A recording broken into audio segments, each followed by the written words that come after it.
আসসালামু আলাইকুম। আপনাদের সবাইকে হাফ মিনিট রেসিপির পক্ষ থেকে শুভেচ্ছা ও অভিনন্দন। আজ ৩০ জুন ২০২৬ ভেবেছি সকালবেলা খিচুড়ি খাবো, লাল চালের খিচুড়ি। আমার বাবলু সোনা লাল চাল কিনে নিয়ে এসেছিল ১ কেজি। আসলে আমরা ট্রাই করছি যে লাল চাল খেতে ভালো না সাদা চাল খেতে ভালো। সাদা চাল নাকি শরীরের জন্য অনেক ক্ষতিকর, তাই আমরা ভেবেছি লাল চাল খাবো কিনা। এজন্য ১ কেজি চাল কিনে নিয়ে এসেছিলাম, কিন্তু চালটা ভালোই, একদম কোনো কেমিক্যাল নেই। তবে রান্না করার কিছুক্ষণ পরে ২-৩ ঘন্টা বা ৫ ঘন্টা এর বেশি বেশি রাখা যায় না, নষ্ট হয়ে যায়। যার কারণে আর যে কঙ্কর থাকলে বা ধান থাকলে সেটা দেখা যায় না, চালগুলো অনেক লাল। যাই হোক, ১ কেজি এনে খেয়ে দেখি, যদি ভালো হয় তাহলে খাবো। আজকে ভাবছি যে লাল চালের একটা খিচুড়ি করলে কেমন হয়। তো উপকরণ হিসেবে যা যা লাগবে: লাল চাল নিয়েছি আমি ১৫০ গ্রাম, আর ২৫ গ্রাম নিয়েছি মসুরির ডাল, ২টা আলু, ১টা পেঁয়াজ, আর ২-৩ ফালি রসুন নিয়েছি। সবগুলো উপকরণ আমি সুন্দর করে ধুয়ে রাইস কুকারের পাত্রে রেখেছি। এরপরে যে যে মশলা ইউজ করব: হলুদের গুঁড়ো, মরিচের গুঁড়ো, ধনিয়া গুঁড়ো নিয়েছি, আর তেল, আর ১ টুকরো এলাচ, ১টা এলাচ, ১ টুকরো দারুচিনি, আর ২-৩টে লং নিয়েছি। সব মিলিয়ে একত্রে সুন্দর করে ম্যারিনেট করে রেখেছি কিছুক্ষণ, কারণ কিছুক্ষণ ম্যারিনেট করে রাখলে মশলাটা ভিতরে যায়। তারপরে আমি ১.৫ গ্লাস পানি দিয়েছি, পানি খাওয়ার গ্লাসের ১.৫ গ্লাস পানি দিয়ে সুন্দর করে নাড়াচাড়া করে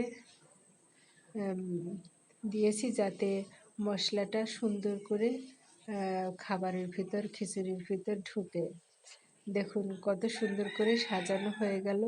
এগুলো এই রান্নাগুলো শুধু যারা ব্যাচেলর ভাই বোন আছেন, যারা স্টুডেন্ট আছেন, শুধু তাদের জন্য। আর আমি আর বাবলু সোনা, এই দুটি মানুষের জন্য, কারণ আমরা স্টিম করে খেতে ভীষণ পছন্দ করি। আর এটা হচ্ছে আম্মু সোনার রাইস কুকার।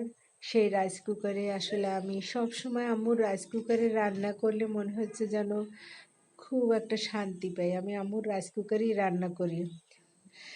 ২০ মিনিট পরে এসে দেখলাম মোটামুটি ভালোই হচ্ছে রান্নাটা। পানিটা অর্ধেকটা কমে গেছে। এখন কি সুন্দর টকবক করে ফুটতেছে, আর এই যে টকবক করার শব্দটা আমার কাছে ভীষণ ভালো লাগে। এরপর আমি ঢাকনা দিয়ে আরও ১০ মিনিট রেখেছি।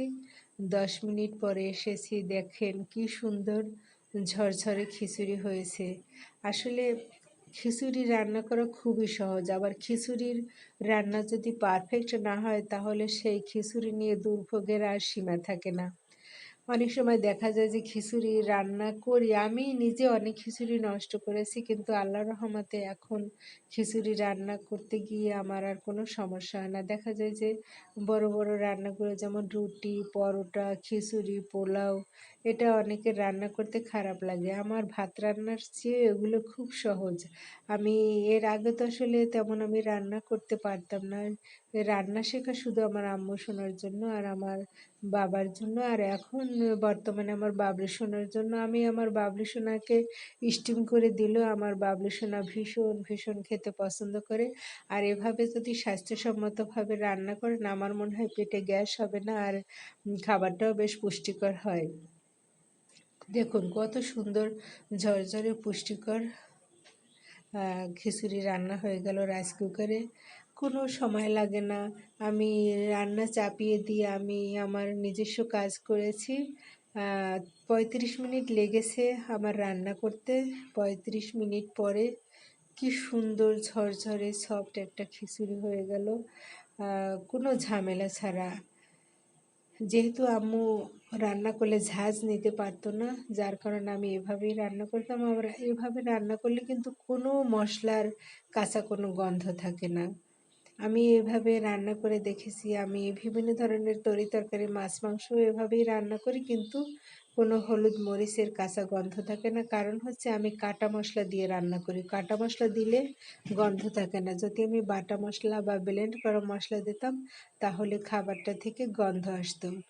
এভাবে সবাই রান্না করে খাবেন। সবাই ভালো থাকবেন, সুস্থ থাকবেন। আল্লাহ হাফেজ।